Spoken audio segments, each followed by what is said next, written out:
படங்கள்ல வர ஃபர்ஸ்ட் படம் டைரக்டர்ஸ் வந்து சில எக்ஸ்கியூஸ் பண்ணுவாங்க. சரி ஓகே நல்லா இருக்கு, நல்லா இல்லன்னு சொல்லுவாங்க. ஆனா அ நீலம்லேருந்து வர திரைப்படங்கள விமர்சனம் பண்றப்போ வந்து நான் பயங்கரமா வாட்ச் பண்ணியிருக்கேன். கருணையற்று ரஞ்சித்தோடைய நான் டைரக்ட் பண்ணா எப்படி ஒரு விமர்சனத்த நான் வந்து எதிர்கொள்ளணும், அந்த அளவுக்கு வந்து அது வந்து ஃபேஸ் பண்ணப்படும். விவாதன விட நாங்க பயங்கரமா பேசினது வந்து ஆடுகளம் பத்தி தான். சினிமா அப்படின்றது வந்து நான் வந்து உண்மையிலேயே வந்து ஒரு என்டர்டெயின்மென்ட் மீடியமா நான் பார்த்து உள்ள வரல.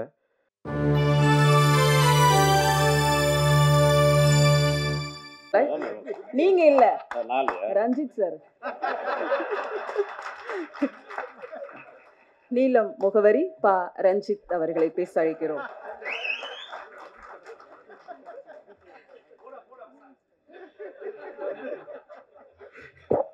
ஏன்னா இந்த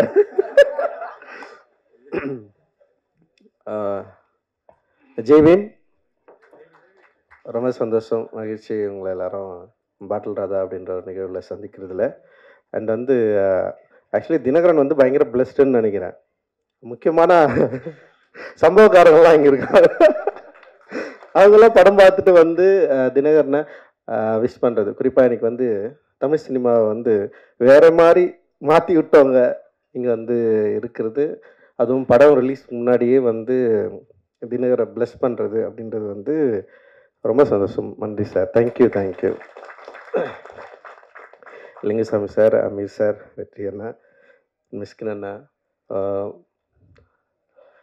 அவங்களெல்லாம் பற்றி பேசி தான் நாங்கள் சினிமாவுக்குள்ளே வந்தோம். நான், தினகர், ஜெய் இருக்கான், 3 பேருமே காலேஜில் படிக்கிறப்பவே வந்து எங்களுக்குள்ளே வந்து இதை பற்றின நிறைய டிஸ்கஷன் இருக்கும். பருத்தி வீரனாக இருக்கட்டும், லைக் வந்து ரன்னாக இருக்கட்டும், அண்ட் வந்து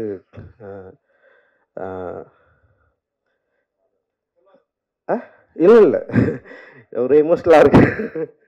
பொல்லாதனா இருக்கலாம். பொல்லாதனை விட நாங்கள் பயங்கரமாக பேசுனது வந்து ஆடுகளம் பற்றி தான். ஆடுகளம்ல இருக்கிற அந்த கேரக்டர் கிளைமேக்ஸு, அவன் ஏன் வந்து கத்தி அவன் குட்டான், அவன் சொருனானா இல்லையா, இல்லை வந்து அவன் ஏன் செத்தான் அப்படின்றதுக்கு நான் ஒரு கிளைமேக்ஸ் சொன்னேன். நான் அந்த பேட்டைக்காரன் ஏன் வந்து செத்து போயிடுறான் அப்படின்னா, நான் என்ன சொன்னேன்னா, பேட்டைக்காரன் சாவலைன்னா உயிரோட இருந்தால் அவன் கொண்டு வாண்டா அவனை அப்படின்னு நான் சொன்னேன். அவன் எதுவும் ஆனால் இவனுக்கு என்ன சொன்னாங்கன்னா, பேட்டைக்காரன் கடைசியில் திருந்துறான் அப்படின்னு சொன்னாங்க. நான் சொன்னேன் சத்தியமாக அவன் திருந்த மாட்டான் அப்படின்னு நான் ஒன்று சொன்னேன். அண்ட் வந்து அஞ்சாத இருக்கட்டும், அண்ட் வந்து ஓனாய் மாட்டிக்குட்டியும் அவருடைய சினிமாக்குள்ள அந்த மனித உணர்வுகளில் குறிப்பாக வந்து ஒரு திருநங்கை கேரக்டரை வந்து அவர் பயன்படுத்தி அப்படி பேச வச்சார்ல, அந்த ஒரு நிமிஷம் ஒரு 2 நிமிஷம் கதை இருக்கும், ஒரு பயங்கரமாக எமோட்டான நான். ஸோ இவ்வளோ இன்ஸ்பயரான ஒரு அண்ணன்களுக்கு முன்னாடி, இயக்குநர்களுக்கு முன்னாடி அவங்கள பார்த்து இன்ஸ்பயர் ஆகி நாங்களும் படம் எடுக்கும் வரணும்னு சொல்லிட்டு ஃபஸ்ட்டு நான் வந்துட்டேன். காலேஜில் நான், ராஜா, ஜெய், தினகர் எல்லாருமே வந்து ஒரே இயர்மெட்டில் இருந்தால் நிறைய பேர் வந்தாங்க எங்களோட சேர்ந்து. ஸோ நான் வந்து ஃபர்ஸ்ட்டு டைரக்டர் ஆகிட்டேன். அண்டு 2வது ஜெய் ஆனா, 3வது வந்து தினகர் வந்திருக்கான் இப்போது. அண்ட் ராஜா வந்து ஆர்ட் டைரக்டராக இருக்கான். ஸோ எங்களுக்கு வந்து உண்மையிலேயே இது ரொம்ப சந்தோஷமான, ரொம்ப மகிழ்ச்சியான மேடை. ஸோ நான் அவங்க 2 பேரையும் வந்து ரொம்ப கெஞ்சி கேட்டுக்கிட்டேன், படம் பண்ணாதீங்கடா, அனிமேட்டர் ஆகும்டா, அனிமேஷன் டைரக்டர் ஆகும்டா, அனிமேட் படம் பண்ணுங்கடா, இது பயங்கரமான வேர்ல்டு, அதுக்குள்ளே போங்கன்னு சொல்லிட்டு நான் எவ்வளோ புஷ் பண்ணேன். ஆனால் அவனுங்க வந்து இல்லை தமிழ் சினிமாவில் வந்து இயக்குநர்களுக்கு தான் வந்து ஒரு ஸ்டார் அந்தஸ்து இருக்குது, அதனால் அவர் வந்து ரொம்ப முடியாமல் வந்துட்டானுங்க. ஆனால் அவனுக்கு வந்தோடனே எனக்கு பயமாயிடுச்சு, வந்து உடனே என்கிட்ட தான் அசிஸ்டன்ட் டைரக்டர் சேருன்னு சொல்லிட்டு வந்துட்டானுங்க. இப்போ நான் வந்து ரொம்ப என்னென்னா அசிஸ்டன்ட் டைரக்டர் ஃப்ரெண்டுன்னு சொல்லிட்டு அது ஒரு இது எடுத்துக்கக்கூடாதுன்னு நான் கொஞ்சம் பயந்தேன். நான் ஒரு ஃப்ரெண்டுன்னு சொல்லிட்டு அவங்க உள்ளே வந்து ஏற்கனவே ஒர்க் பண்ணுற அசிஸ்டன்ட் டைரக்டர்ஸை, கோ டைரக்டர்ஸை டிஸ்டர்ப் பண்ணக்கூடாது, அந்த மாதிரி இன்ஃப்ளூயன்ஸ் இவங்க பண்ணக்கூடாதுன்னு சொல்லிட்டு அவங்கள ரொம்ப அசிஸ்டன்ட் டைரக்டராகவே ட்ரீட் பண்ணேன், ஃப்ரெண்டாகவே ட்ரீட் பண்ணல. அதுக்கப்புறம் கிட்டத்தட்ட ஒரு 5-6 வருஷம் எங்கள் ஃப்ரெண்ட்ஷிப்பே காணாமல் போயிடுச்சு. நாங்கள் பேசிக்கிறதே இல்லை, பேசிக்கவே மாட்டோம். அவன் பாட்டுன்னு வருவானுங்க, ஒர்க் பண்ணுவானுங்க, போவானுங்க. அப்புறம் வந்து வேலையில் ரொம்ப கருணையற்று இருந்தேன் நான். அதனால் அவனுங்க ரொம்ப பயந்து தான் வேலை செஞ்சானுங்க. ஆனால் பயங்கர எஃபோர்ட் போட்டானுங்க. நிச்சயமாக என்னுடைய மற்ற உதவி இயக்குநர்கள் எந்த அளவுக்கு சிரத்தையோடு என்னுடைய வெற்றிக்கு, என்னுடைய திரைப்படத்துக்கு பாடுபட்டார்களோ அதே போல் வந்து பாடுபட்டவர்கள் தான் இந்த 2 பேருமே. ஸோ என்னுடைய உதவி இயக்குநர்களும் இன்றைக்கி வந்து படம் பண்ணிட்டு இருக்கிறப்போ என்னுடைய நண்பர்களாக, என்னோடய உதவி இயக்குநர்களாக அவங்களும் இன்றைக்கி வந்து படம் பண்ணுறாங்க. படம் பண்ண போகிறாங்க. அண்ட் இதை பார்க்குறப்போ வந்து உண்மையிலேயே வந்து ரொம்ப சந்தோஷமாக இருக்குது. அண்டு ஸோ அப்புறம் நீலம்ல படம் பண்ணுறது வந்து ரொம்ப ஈஸின்னு சில பேர் யோசிக்கலாம். இந்த மாதிரி கண்டென்ட்னா நீலம்ல பண்ணிடலான்னு சொல்லிட்டு. ஆனால் கதையை எடுத்துன்னு வந்து கொடுக்குறவங்களுக்கு தான் தெரியும். ஒவ்வொரு முறையும் படிச்சுட்டு கரெக்ஷன் சொல்லி டென்ஷன் ஆகிடுவானுங்க அவனுங்களே. சில பேர்லாம் வந்து இதுதான் ஃபைனல்னு சொல்லிட்டு சண்டை போடுற அளவுக்குலாம் போயிடுவானுங்க. அந்த மாதிரி தான் வந்து ஒவ்வொரு முறையும் வந்து படிச்சுட்டு இது ஒர்க் ஆகலைன்னா ஒர்க் ஆகலை, ஒர்க் ஆகுனா ஒர்க் ஆகுது. ஆனால் எல்லா ஸ்கிரிப்டும் முடிஞ்ச அளவுக்கு நானே படித்து நானே வந்து அதுக்குள்ளே ஒர்க் பண்ணுவேன். ஸோ இதில் வந்து இது வந்து ஒர்க் ஆகுது, ஒர்க் ஆகலைன்றது வந்து செகண்ட்ரி. பட் ஆனால் இது மூலமாக நம்ம என்ன சொல்ல வரோம், நம்ம என்ன பேசுகிறோம் சொசைட்டிக்கு. சினிமா அப்படின்றது வந்து நான் வந்து உண்மையிலேயே வந்து ஒரு என்டர்டெயின்மெண்ட் மீடியமாக நான் பார்த்து உள்ளே வரல. எனக்கு அப்படி ஒரு சினிமாவுக்குள்ளும் பெரிய பரிச்சயமும் இல்லை. நான் பார்த்ததெல்லாம் வந்து நான் நேசித்த திரைப்படங்கள் எல்லாமே மனித உணர்வுகளையும் இந்த சமூகத்தின் மீதும் பெரிய அக்கறை கொண்ட திரைப்படங்கள் தான் என்னை மிகப்பெரிய பயங்கரமாக என்னை பாதிச்சுது. அந்த பாதிப்பிலிருந்து தான் நான் சினிமா எடுக்க வந்தேன். ஸோ என்னோட நீலம் புரொடக்ஷனும் ஸோ அது மாதிரி இருக்கணும். ஸோ என்னோட இந்த உணர்வை சரியாக புரிந்து கொண்டவர்கள் என்னோட சேர்ந்து நிறைய பேர் வந்து ஒர்க் பண்ணிட்டுருக்காங்க. நிறைய பேர் வந்து இணை தயாரிப்பாக வந்து சேர்ந்துருக்காங்க. அந்த வகையில் வந்து நந்தகுமார் சார் தொடர்ந்து என்கிட்ட பேசிட்டே இருந்தார்.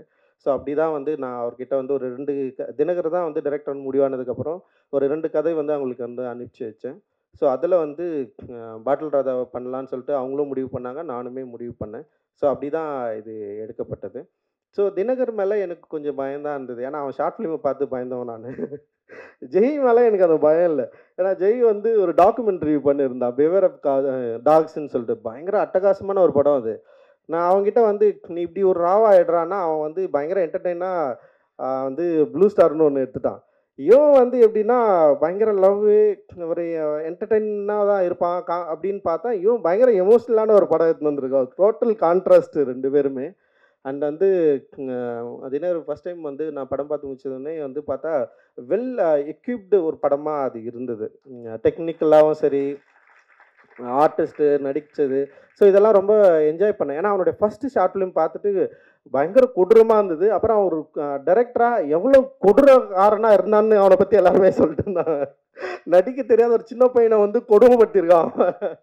அவன் அதை பற்றிலாம் என்கிட்ட சொன்னாங்க. எனக்கு கேட்டு சிரிச்சிட்டு இருந்தோம் நாங்கள். அந்த கதை வந்து பயங்கரமான கதை. அந்த ஷார்ட் ஃபிலிம் வந்து ஓகேவான ஷார்ட் ஃபிலிம் தான் அப்படி முடிஞ்சிருக்கும். பட் ஆனால் வந்து அதை எடுத்த விதம் வந்து பற்றி பேசி பயங்கரமாக சிரிச்சிட்டோம். ஜெய் வந்து ஓடி வந்துட்டான். ஒரு நாள் தானடா வேலை செஞ்சேன், ஒரு நாள் 2 நாளே வேலை செஞ்சு ஓடி வந்துட்டான். அவங்க கூடலாம் எவன்டா வேலை செய்வான். ஸோ அந்த அளவுக்கு வந்து விஜயநகருடைய கொடுமையை வந்து நான் அதான் யோசிச்சேன். டேய் நான் சொல்லி அனுப்பிச்சேன், ஸ்பாட்டில் யாரையும் திட்டாதடா, ஆக்டருங்களை திட்டாமல் வேலை வாங்கடா, கொஞ்சம் கவனமாக இருடா. நான் ஸ்பாட்டுக்கே போகல ஃபஸ்ட்டு. இவன் என்ன பண்ணுறான்னு சொல்லிட்டு அப்படியே வெயிட் பண்ணிட்டு இருந்தேன். அப்புறம் சில ஃபுட்டேஜஸ் பார்த்தேன். பார்த்தோன்னே வந்து பரவாயில்ல இவன் டைரக்டர் ஆகிடுவான்டா அப்படின்ற மாதிரி வந்து எனக்குள்ள ஒரு கான்ஃபிடென்ட் வந்தது. அந்த கான்ஃபிடென்ட் அடிப்படையில் சரி அப்படியே நான் அவனை வந்து விட்டேன் நான். அப்புறம் பார்த்தா ஒரு பயங்கரமாக இப்படி ஒரு எமோஷ்னலான ஒரு படத்தை வந்து கொடுத்துட்டான்.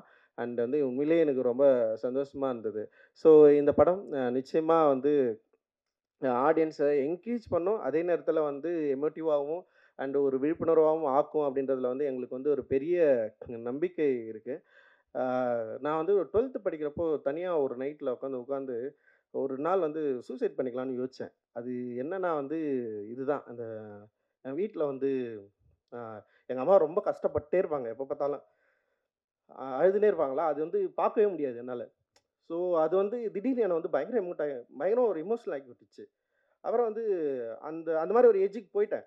அது யாருக்குமே தெரியாது. யார்கிட்டயும் நான் ஷேர் பண்ணதில்ல. எங்க அண்ணன் கூட இங்க இருக்கு.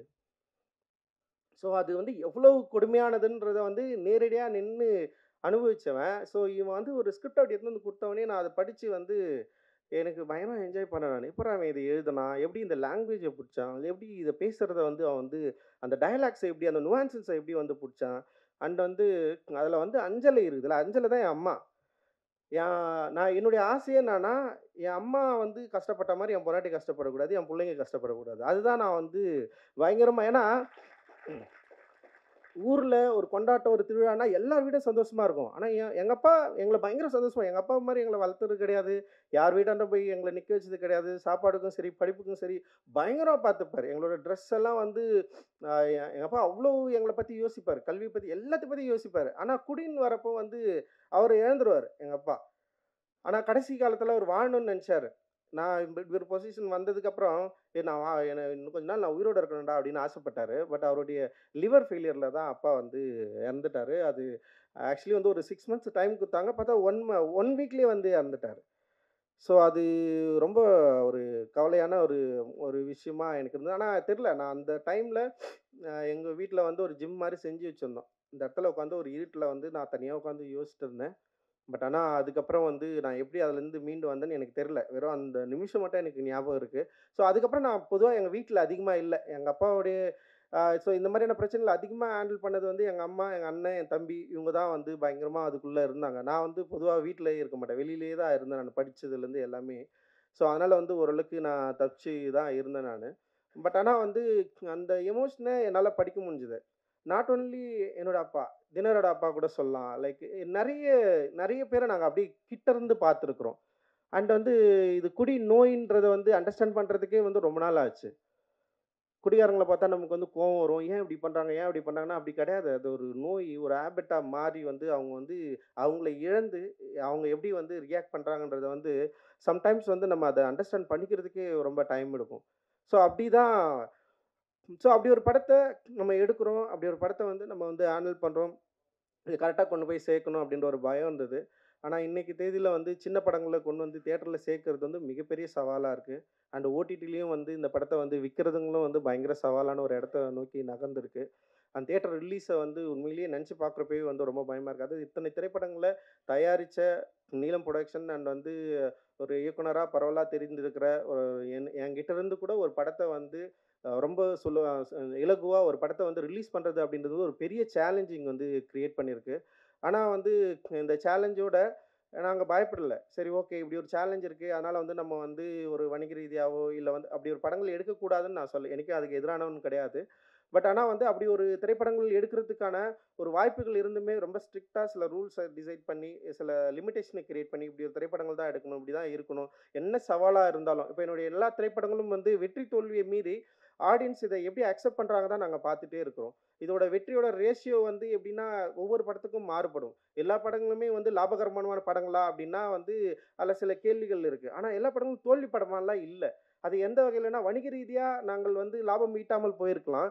ஆனா, அந்த படம் உருவாக்குன விவாதங்கள், அந்த படம் வந்து ஏற்படுத்தியிருக்கிற தாக்கம், அந்த படம் ஏற்படுத்தியிருக்கிற விழிப்புணர்வு இருக்குல்ல, அப்புறம் அந்த படம் இன்ஃப்ளூயன்ஸ் பண்ணுது. ஏ இது இதுக்கப்புறம் வர நெறைய ரைட்டர்ஸ, ஆக்டர்ஸ இன்ஃப்ளூயன்ஸ் பண்ணுதுல்ல. ஸோ அந்த மாரியான ஒரு ஆர்ட் ஒர்க்க நம்ம தொடர்ந்து குடுத்துட்டே இருக்கிறோம் அப்படின்ற ஒரு பலம் இருக்குல்ல. அதுதான் வந்து என்ன பண்ணுதுன்னா, ஒரு அட்ரினலின் மாரி வந்து புஷ் பண்ணிட்டே இருக்கு. நம்ம தொடர்ந்து பண்ணிட்டே இருக்கணும். ஸோ இவ்வளோ பேர் வந்து பாராட்டுனோனே எனக்கு வந்து பயங்கர எனர்ஜி ஆயிடுச்சு. என்னடா இது இது வந்து நம்ம எனக்குமே வந்து ம் சோர்ந்துறக்கூடாது அப்படின்ற மாரி எனக்கு தோணுது. ஸோ வந்து அதுதான் வந்து நாங்க தொடர்ந்து புஷ் பண்ணிட்டே இருக்கிறோம். அண்ட் வந்து டெஃபினட்டா என்னைக்குமே வந்து ஃபர்ஸ்ட் படத்துலருந்தே எனக்கு வந்து மீடியாவோட சப்போர்ட் என்னைக்குமே இருந்துட்டே இருக்கு. நேர்மறையான விமர்சனமும் சரி, எதிர்மறையான விமர்சனமும் சரி, என்னை பற்றி அதிகமா விவாதிக்கிறது, நீலமை பற்றி பேசுறது, நீலம் தயாரிப்புகளை பற்றி பேசுறது. இன்னொரு பிரச்சனை ஒண்ணு இருக்கு. எங்க திரைப்படங்கள்ல வந்து நாங்க ஒண்ணு ஹேண்டில் பண்ணுவோம். எல்லாமே ரஞ்சித்தோட படமாவே விமர்சனம் பண்ணுவாங்க. ஒரு ஃபர்ஸ்ட் படம் டைரக்டர் படம் சில எக்ஸ்கியூஸ் இருக்கும். சில நிறுவனங்கள்ல வர ஃபர்ஸ்ட் படம் டைரக்டர்ஸ் வந்து சில எக்ஸ்கியூஸ் பண்ணுவாங்க. சரி, ஓகே, நல்லா இருக்கு, நல்லா இல்லன்னு சொல்லுவாங்க. ஆனா நீலம்லேருந்து வர திரைப்படங்கள விமர்சனம் பண்றப்போ வந்து நான் பயங்கரமா வாட்ச் பண்ணியிருக்கேன். கருணையற்று ரஞ்சித்தோடைய நான் டைரக்ட் பண்ணா எப்படி ஒரு விமர்சனத்த நான் வந்து எதிர்கொள்ளணும், அந்த அளவுக்கு வந்து அது வந்து ஃபேஸ் பண்ணப்படும். பட் ஆனா அது ஒரு சவால் தான். நான் அதுதான் சொல்லுவேன். நான் வந்து அத வந்து நீங்க இப்படி விமர்சனம் பண்ணாதீங்க. இல்ல வந்து நீங்க வேற மாரி எங்களுக்கு சப்போர்ட் பண்ணுங்க நான் சொல்லவே மாட்டேன். நீங்கள் இதை பற்றி பேசுவதே வந்து ரொம்ப ஒரு சாதகமான சூழ்நிலையா நான் வந்து பார்க்குறேன். இந்த படத்தை பற்றி பேசுவதே ஒரு சாதகமான சூழ்நிலையாவும், ஒரு சப்போர்ட்டாவும் நான் வந்து பார்க்குறேன். பேசுவது தான் அவசியம். நீங்க அது வந்து எதிர்மறையாகவும் பேசலாம், நேர்மறையாகவும் பேசலாம். பேசுவது வந்து ரொம்ப ரொம்ப அவசியம். அந்த பேசுவதற்கான சூழலை தொடர்ந்து உருவாக்கணும். அந்த எனர்ஜிய வந்து நீங்க எனக்கு தரணும், எங்களுக்கு தரணும், நிறுவனத்துக்கு தரணும், இங்க இருக்கிற ஒவ்வொரு படைப்பாளிகளுக்கும் தரணும் அப்படின்றது தான் எங்களோட விருப்பம். ஸோ அதனால ரொம்ப மகிழ்ச்சி உங்களோட தொடர்ந்து இயங்குவதில். அண்டு இந்த திரைப்படத்தில் வந்து பணியாற்றிய டெக்னீஷியன் அண்ட் ஆர்டிஸ்ட் எல்லாரை பற்றியும் நீங்கள் வந்து டெஃபினட்டாக நீங்கள் வந்து பேசுவீங்க. அந்த நம்பிக்கை வந்து எனக்கு இருக்குது. என்னோடு மிக உறுதுணையாக இருக்கிற நந்தகுமார் சாருக்கும், பலூன் பிக்சர்ஸ் திரு அருண் அவர்களுக்கும், மற்றும் நீலம் ப்ரொடக்ஷனில் இருக்கிற ஒவ்வொரு தோழர்களுக்கும், குறிப்பாக குணா, பிஆர்ஓ குணாவுக்கு வந்து நான் நன்றி தெரிவிச்சுக்கிறேன். ஒவ்வொரு முறையும் குணாவை நான் வந்து மிஸ் பண்ணுறேன். அப்புறம் வந்து இந்த படத்தை வந்து ரிலீஸ் பண்ணுற ஜெனரஸ் டீம்ங்க அவங்களுக்கும் வந்து இந்தியா முழுக்க மட்டும் எல்லா இடத்துலையும் அவங்க தான் வந்து ரிலீஸ் பண்ணுறாங்க. ஸோ அவங்களுக்கும் வந்து என்னுடைய மிகப்பெரிய நன்றியை தெரிவிச்சுக்கிறேன். அண்ட் எங்களோட இந்த ஓடிடி பிளாட்ஃபார்ம் சப்போர்ட் பண்ணுற திங் மியூசிக் அண்ட் வந்து ஒவ்வொரு முறையும் எங்கள் நிறுவனத்தில் வர பாடல்களை வந்து போட்டி போட்டு வாங்குறதுல திங் மியூசிக் பெரிய ஆர்வம் காட்டுவாங்க. அவங்க தொடர்ந்து பெரிய சப்போர்ட் பண்ணிருக்காங்க. ஸோ அவங்களுக்கு வந்து என்னுடைய மிகப்பெரிய நன்றியை தெரிவிச்சுக்கிறேன். இதில் ஒர்க் பண்ண இங்கே வந்திருக்கிற வாழ்த்து வந்திருக்கிற எல்லாருக்குமே என்னுடைய நன்றிகளை உரித்தாக்குறேன். ரொம்ப ரொம்ப மகிழ்ச்சி. நான் எப்பவுமே ரொம்ப யோசிப்பேன்.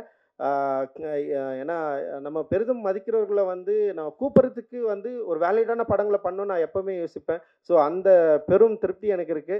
மிஸ்டர் ஜான் விஜய் வந்திருக்காரு லேட்டா. ஓகே ரொம்ப நன்றி. தேங்க்யூ. ஜெய் பீம். நன்றி.